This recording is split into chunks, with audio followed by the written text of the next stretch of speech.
boa noite aos chamados, amados e escolhidos em Deus Pai e guardados em nome de Jesus Cristo. Tudo bom com vocês? A paz do Senhor. Que as misericórdias do Senhor sejam multiplicadas dia a dia em nossas vidas. No livro dos Salmos 136, versículo 1, as Escrituras nos diz: rendei graças ao Senhor, porque Ele é bom, porque a sua misericórdia dura para sempre. Aleluia! É a bondade de Deus. E diante da bondade de Deus, eu lembro de um corinho no tempo da minha adolescência, ainda novo, entrando no caminho do Senhor. O cântico diz assim: Deus é tão bom, aleluia, Deus é tão bom, aleluia, Deus é tão bom para mim. Esse hino fala então da bondade de Deus. E o que significa a bondade de Deus? A bondade de Deus é um dos atributos de Deus, assim como a descrição de sua própria essência, escrito também na sua palavra no livro dos Salmos, capítulo 34, versículo 8, que nos fala: ó, provai e vede que o Senhor é bom. Bem-aventurado o homem que nele se refugia. Glórias a Deus. Diante da bondade de Deus, temos que pensar de uma certa forma o seguinte: a nossa grande dificuldade em compreender a bondade de Deus é porque nós não somos bons. A nossa natureza decaída perdeu a capacidade de sermos naturalmente bons. O nosso caráter é bem diferente de Deus. A bondade não está em nosso caráter. Porém, preste bem atenção, toda a nossa bondade vem de Deus, o nosso Pai. É a bondade de Deus sendo manifestada em nós, a razão pela qual ainda, em alguns momentos, podemos expressar, em certo grau, de bondade no que fazemos e em nossos relacionamentos. A bondade de Deus é o núcleo de nossa fé cristã. Tudo o que Deus faz para nós, Ele faz para o nosso bem. Então, eu quero também concluir nessa breve reflexão, trazendo também à memória um pequeno cântico também ainda daquele meu tempo de adolescente, que diz assim o cântico: Deus é bom para mim, Deus é bom para mim, com Ele vou contente estou. Deus é bom para mim, Deus é bom para mim, Deus é bom para mim, com Ele vou contente estou. Deus é bom para mim. Amém, Jesus. Deus é bom para mim, Deus é bom para você, Deus é bom para sua família, Deus é bom para toda a sua criatura. E pela bondade do Senhor, é que nós vamos orar ao Senhor agradecendo por tudo que Ele tem proporcionado para nós, porque Ele é bom para nós. Então oremos ao Senhor. Obrigado, Senhor Deus, por Tua bondade para conosco. E por causa desta Sua bondade para o nosso bem, é que o Senhor providenciou a salvação através de Seu Filho Jesus Cristo. Isto só pode ser mesmo bondade do Senhor. Agradecemos ao Senhor por esta dádiva e queremos agora, Senhor, através da sua bondade, pela sua bondade, cultuá-lo nesta noite com hinos de louvores, de glórias a Ti, de adoração ao Teu nome. Adorando-os pelo que Tu és, Pai. Orando, Senhor, com o objetivo de estarmos em comunhão intensiva contigo. E pela Tua bondade também estarmos preparados para ouvir a mensagem do bondoso Mestre, Senhor Jesus. Bondoso Pai, e que ao realizarmos este culto nesta noite, demonstremos a Tua bondade em nós. Senhor, queremos te agradecer pela tua bondade na vida dos nossos irmãos que se encontram enfermos. Tenha compaixão, Pai.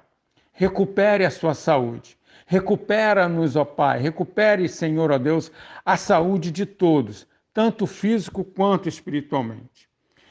Queremos suplicar a tua bondade, Senhor, para a primeira igreja batista de Costa Barros, pelas crianças, pelos seus adolescentes, pelos seus jovens, pelos idosos, pelo esse isolamento social que estamos vivendo. Te agradecemos pelas respostas em bondade, Senhor, ó Pai, a recuperação da saúde de alguns, ó Pai.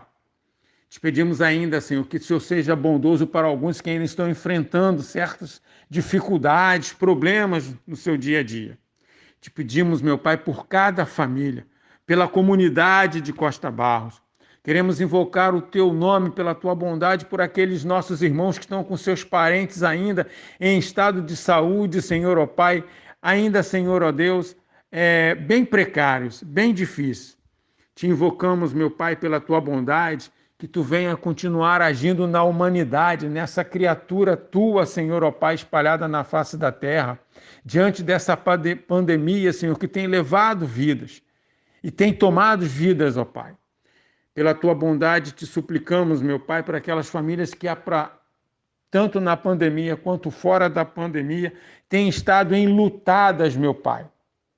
Tenha a tua graça e a tua misericórdia. Te pedimos, meu Pai, por todos aqueles que estão ainda, Senhor, hospitalizados e por todos os profissionais de saúde que estão de frente, Senhor, dessa batalha. Dê-lhe graças através da tua bondade.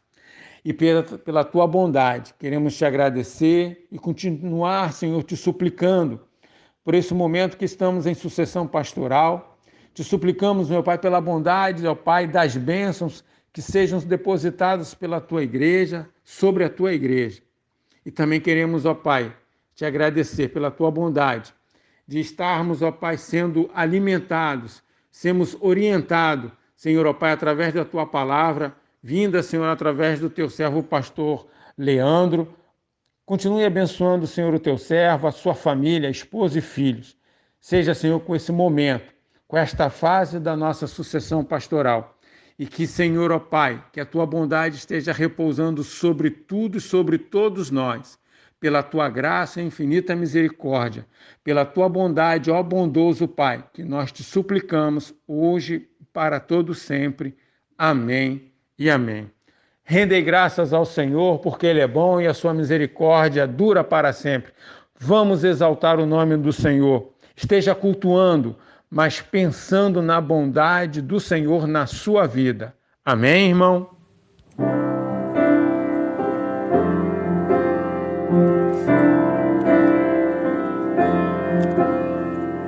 Rendei graças ao Senhor, porque Ele é bom. Rendei graças ao Senhor, porque Ele é bom. Porque a sua misericórdia dura para sempre. Rendei graças ao Senhor,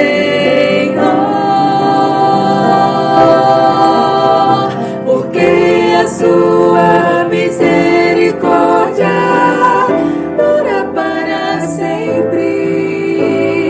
Rendei graças ao Senhor.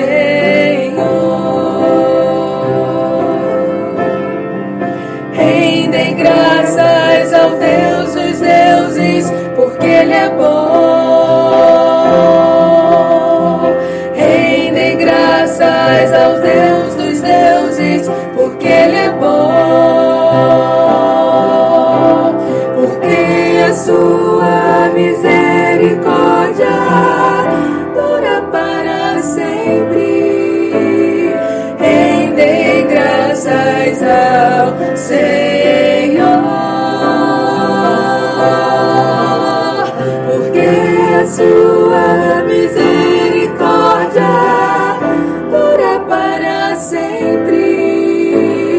Rendei graças ao Senhor, rendei graças graças ao Senhor, rendei graças ao Senhor.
Oi pessoal, boa noite para vocês.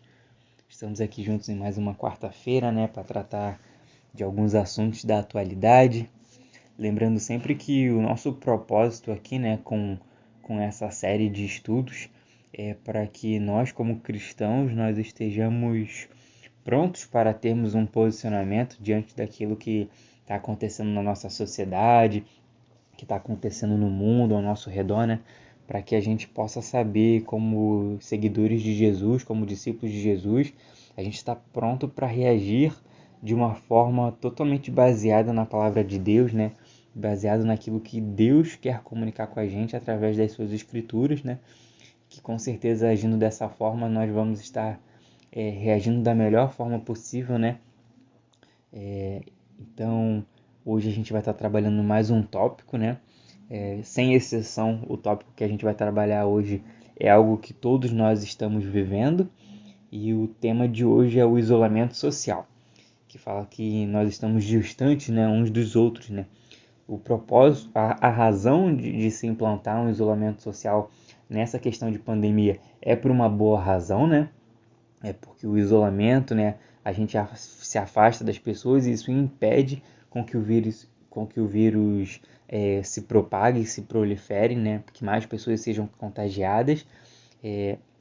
Então a razão é boa, é uma medida que cuida, visando o nosso cuidado, o nosso zelo, a nossa saúde, E o propósito do isolamento social é evitar, é justamente esse, evitar ou afastar pessoas de pessoas, é retirar os contatos presenciais, os contatos físicos, né? A gente sabe que o povo brasileiro, principalmente, né, é um povo que gosta muito de abraçar, de beijar, de apertar a mão, né? Tem essa necessidade, e aí é justamente através desses atos que o vírus pula de uma pessoa para outra, então o isolamento social tem esse propósito, de afastar pessoas. E pensar no isolamento social, né, no nosso contexto brasileiro, Rio de Janeiro, né, o isolamento social, a quarentena deve partir do princípio, pensar nisso deve partir do princípio de que nenhum isolamento é vivido da mesma forma por todos. Com certeza, para algumas pessoas é muito mais difícil viver o isolamento do que para outras, e para outros grupos da sociedade viver o isolamento é praticamente impossível. Eu diria que eu mesmo, Rodrigo, eu não vivi o isolamento social, sim, eu não fiquei trancado dentro de casa, porque o meu trabalho não me permite isso. Eu não consigo ficar de home office, né? Como muitas pessoas têm adotado essa prática, né? O meu trabalho exige que eu esteja no local de trabalho. Então, eu não vivi o isolamento social igual muitas outras pessoas estão vivendo, né? Realmente, dentro dos seus domicílios, dentro das suas casas, né? Fazendo tudo o que pode para ficar o maior tempo possível dentro de casa, né? Mas o que eu vivi de ir para o trabalho e me arriscar nem se compara com o que alguns outros grupos, algumas outras pessoas têm vivido, né? Porque infelizmente, ainda que infelizmente a gente ainda possui minorias que vivem em constante isolamento. Talvez para mim, talvez para você, já se passaram 6 meses de isolamento, mas tem as pessoas que vivem isoladas independente de pandemia, tem as pessoas que vivem isoladas independente de vírus, né?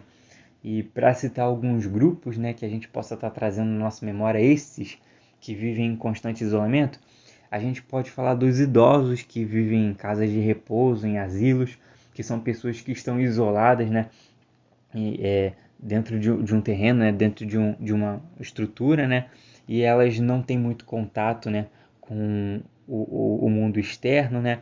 Muitos dos idosos estão nessas casas porque precisam de tratamento de 24 horas, né, mas muitos deles passam lá, não recebem visitas, não têm familiares, né, então eles vivem um certo tipo de isolamento social, sim, né. Nós temos também um outro grupo, são pessoas que, com algum tipo de doença, né, que ficam internadas por longos períodos, né, e aí acabam também sendo isoladas nos hospitais, nas clínicas. Vale falar que no tempo de Jesus tinha um local chamado que era Vale dos Leprosos, e era com cada uma dessas pessoas que possuía essa doença, né, a lepra, ela tinha que ficar isolada do convívio social. Então, desde os tempos de Jesus, já existia essa questão de estar isolado por questões de doença, né? E até hoje nós temos isso. Outro grupo que também que passa, né, por um tipo de isolamento, são os dependentes químicos, que costumam ficar em clínicas afastadas das cidades, né? Também para a questão do tratamento, para evitar riscos, né, de ter contato com as substâncias que eles são dependentes. Nós temos também outro grupo que vive em constante isolamento, são os campos de refugiado, e esses refugiados eles não só vivem o isolamento social, mas também eles vivem o isolamento geográfico, né? São pessoas que, por correrem riscos, né, de vida, riscos políticos, riscos de passar fome, né? Eles são forçados a sair dos seus países de origem, né? Das suas regiões de origem, e se abrigar em outro, buscar refúgio em outro, né? Para assim sobreviverem. De acordo com a ONU, existem 70 milhões de pessoas refugiadas no mundo, ou seja, são 70 milhões de pessoas que vivem em campos de refugiado, né? Pessoas que saíram de seus países e aí não só estão em um país diferente, mas também têm que ficar trancadas lá dentro do campo de refugiados, e para circular fora do campo de refugiado tem uma certa burocracia, tem um certo tipo de controle. Outro grupo que a gente pode falar também são os moradores de rua. Eles não vivem em isolamento domiciliar por não terem casa, mas são isolados da sociedade, são pessoas que passam desapercebidas muitas vezes por aqueles que estão à sua volta. Nós temos também os deficientes, né? Os deficientes físicos, eles vivenciam, né, o isolamento por questões de não conseguirem ter acessibilidade a todos os locais. Então acabam que eles ficam sendo restritos, né, a muitas localidades. Nós podemos citar também os que têm dificuldade de comunicação, né, os surdos e os mudos, que podem estar rodeados de pessoas, mas por ter essa dificuldade na comunicação, se sentem isolados, né? Porque nem todo mundo sabe a língua de sinais, não é todo lugar que tem a língua do Braille, né, a leitura em Braille. Então, deficientes também são pessoas que passam por isolamento. Nós temos os presidiários que vivem confinados, né, nos presídios de acordo com aquilo que eles cometeram, e uma série de outros grupos que a gente poderia citar aqui, né? São grupos que vivem em permanente quarentena, em permanente isolamento social. Muitos desses grupos são considerados esquecidos, né? São considerados invisíveis, mas não podem ser considerados dessa forma pela igreja, né? São grupos sociais que sofrem com injustiça, discriminação, exclusão social e carecem muito de nosso apoio e de nossas orações. Pensando, né, sobre isolamento social, eu lembrei que há pouco tempo eu estava ouvindo uma psicóloga falar sobre o assunto e ela apontou que tem uma coisa em comum a todos que vivem o isolamento social, né? Embora o isolamento social seja vivido diferente por todas as pessoas, cada uma das pessoas vive o isolamento social de uma forma diferente, tem uma coisa em comum para todo mundo, é que o isolamento social traz perdas. A perda mais comum, né, que a gente vive através do isolamento social é o contato com as pessoas. A gente perde esse contato com as pessoas, né? A gente não pode mais abraçar, não pode mais visitar, não pode mais se tocar, né, estar tão perto um do outro. Então a gente perde. A primeira perda que a gente tem com o isolamento social é o contato com as pessoas. Um outro tipo de perda que a gente pode passar como consequência do isolamento social é a perda do trabalho, né? Muitas pessoas, por conta da pandemia, né, da quarentena, perderam seus empregos ou então perderam parte da sua renda. A gente também pode perder o acesso a alguns espaços, a alguns ambientes, né? Por exemplo, os estudantes perderam o acesso à escola, porque a escola não foi aberta, né? Então eles perderam acesso a esse espaço. Por muitos meses a nossa igreja ficou também fechada. Então nós, né, como membros da igreja de Costa Barros, perdemos também o acesso a esse ambiente que é a igreja. Um outro tipo de perda é a perda de pessoas, né? Algumas pessoas foram infectadas e até se infectaram, morreram, né? E ainda tem gente morrendo devido à pandemia, então a gente acaba perdendo familiares, perdendo amigos, colegas de trabalho. E uma última perda que eu cito aqui é a perda da liberdade, né? A forma como a gente saía na rua antigamente não é a mesma forma como a gente sai hoje. Hoje a gente tem que sair de máscara, hoje a gente tem que cumprir certos protocolos, né? Então a gente tem mais restrições, então a nossa liberdade também recebeu aí algumas perdas por conta do isolamento social. Então uma coisa que todos nós temos em comum por vivermos o isolamento social são as perdas. E tem um personagem bíblico que passou por uma profunda experiência de perda e nós podemos aprender com ele como responder ou reagir durante esse período que a gente está vivendo de isolamento. E o meu propósito aqui não é compartilhar um passo a passo ou uma série de dicas, né, ou uma fórmula para como viver melhor durante essa quarentena, né? Mas o meu propósito é a gente falar sobre a vida do Jó, um personagem bíblico que a gente vai estar falando hoje, e a gente ver como é que a gente pode aprender com ele, né? Fazendo um breve resumo aqui da vida de Jó, de quem era Jó, a Bíblia diz que Jó, ele era um homem bem-sucedido, ele era proprietário de muitas posses, ele tinha muitos animais, ele tinha muitas terras, ele tinha um amplo quadro de servos, pessoas que estavam ali à sua disposição para trabalhar para ele. Ele era chefe de uma grande família.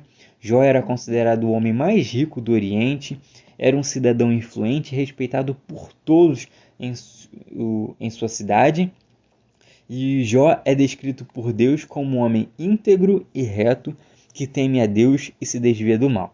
E Deus diz isso lá no livro de Jó, capítulo 1, versículo 8. E esse homem íntegro, né, que teme a Deus e se desvia do mal, ele foi posto à prova e foi atingido por algumas crises, né? Jó foi atingido por algumas crises que fez com que ele perdesse algumas coisas. A primeira crise que Jó passou foi a econômica, a segunda crise de Jó foi a familiar e a terceira crise de Jó foi a pessoal. Então, a primeira crise é a econômica. A história de Jó conta que os sabeus, que eram tribos nômades daquela época, levaram os seus bois e jumentos. Depois disso, um fogo consumiu as suas ovelhas.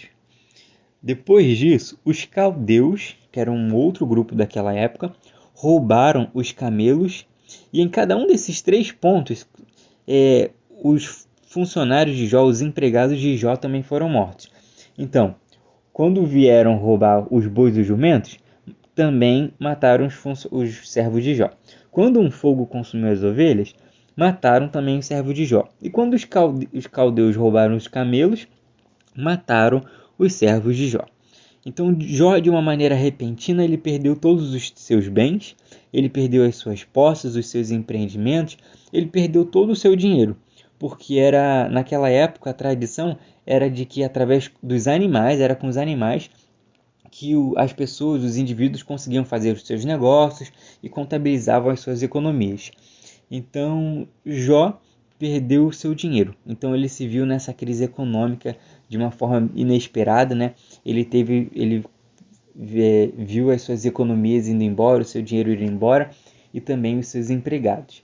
E essa primeira crise de Jó está registrado lá no capítulo 1, do versículo 14 ao 17. A segunda crise de Jó foi a familiar. E o texto diz que um vento muito forte soprou na casa onde os filhos de Jó estavam reunidos, e a casa desabou, e todos morreram soterrados. Foi um total de 7 filhos e 3 filhas. Então a gente vê que de uma só vez, Jó perdeu todos os filhos. Isso é um fato bem traumático, sabe? Quando um filho perde o pai ou a mãe, ele fica órfão. Quando o marido perde a esposa, ele fica viúvo. Quando uma esposa perde o marido, ela fica viúva. Mas quando um pai e uma mãe perdem um filho, isso não tem nome. É uma tragédia tão grande que não tem como ser nomeada. E Jó sofreu isso perdendo todos os seus filhos de uma só vez. Isso está registrado lá em Jó, capítulo 1, do versículo 18 ao versículo 19. Então a primeira crise de Jó foi a econômica, a segunda crise de Jó foi a familiar. Primeiro, Jó perdeu suas economias, o seu dinheiro. Segundo, Jó perdeu parte de sua família, né? Perdeu todos os seus filhos. E a terceira crise de Jó foi a crise pessoal, que atacou a sua saúde. A Bíblia fala que Jó foi acometido por tumores malignos desde a sola dos pés ao alto da cabeça. Então a pele de Jó, o corpo de Jó foi completamente tomado por tumores, né? E era uma doença que incomodava, que eram feridas que coçavam, era algo que humilhava, sabe? A aparência de Jó não era agradável, não era legal de estar perto de Jó. Então a gente vê que aquele que no início da sua história é tido como alguém respeitado por todos, era alguém influente, né, no seu tempo, né, passa a ser alguém desprezado. Muito provavelmente Jó sofreu isolamento social pelos seus contemporâneos, né, por conta dessa enfermidade, e que muito provavelmente poderia ser até mesmo uma doença contagiosa, né? Então Jó, ele teve essa crise também, na crise na sua saúde. Então Jó sofreu essas 3 perdas, né? Primeiro a perda do dinheiro, a perda da família e a perda da saúde.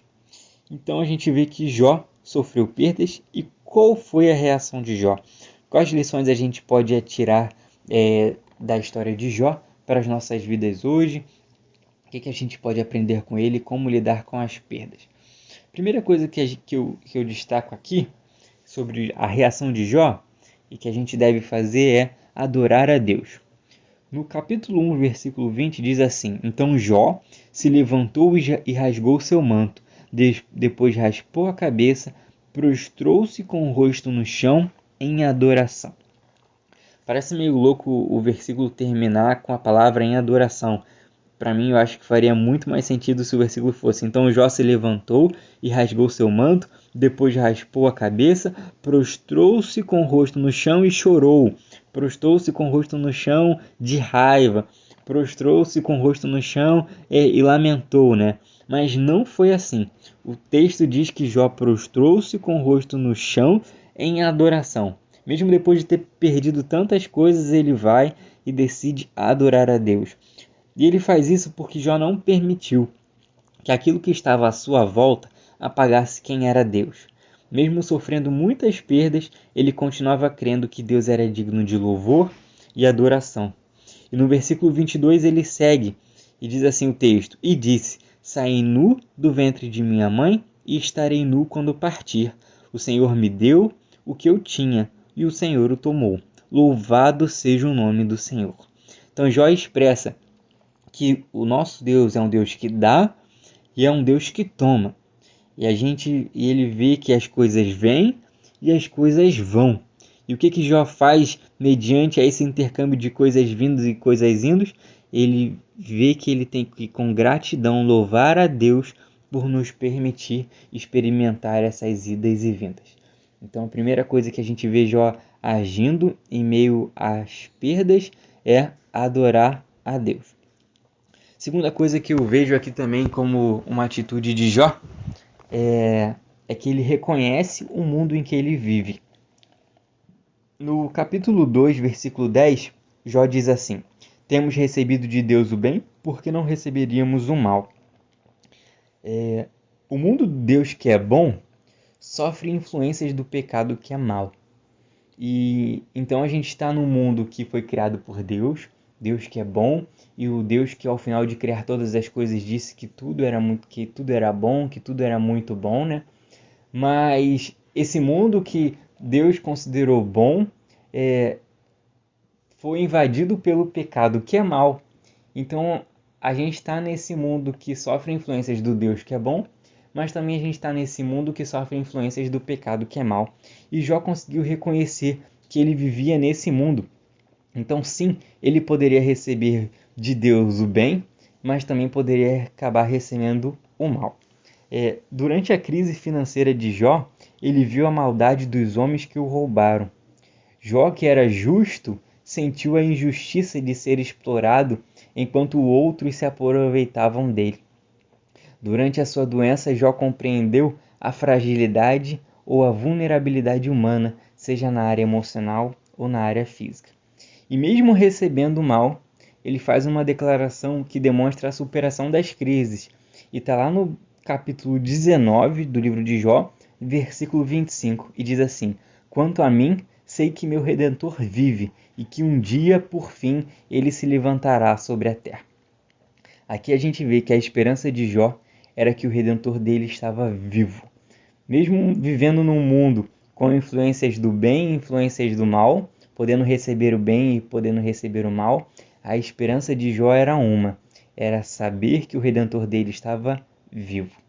Então, que nesse período, né, de isolamento, esse período que nós estamos passando por perdas, que a gente possa aprender isso com Jó, né? Que apesar das perdas no jogo diário, apesar de todas as situações negativas, né, os pontos negativos de ter que viver o isolamento social, que a gente possa adorar a Deus e a esperançar na certeza de que o nosso Redentor vive. Amém? Vamos orar então? Pai, Tu sabes como esse período que nós estamos passando tem sido um período difícil, tem sido um período complicado para a gente, para umas pessoas tem sido mais fácil, para outras mais difíceis.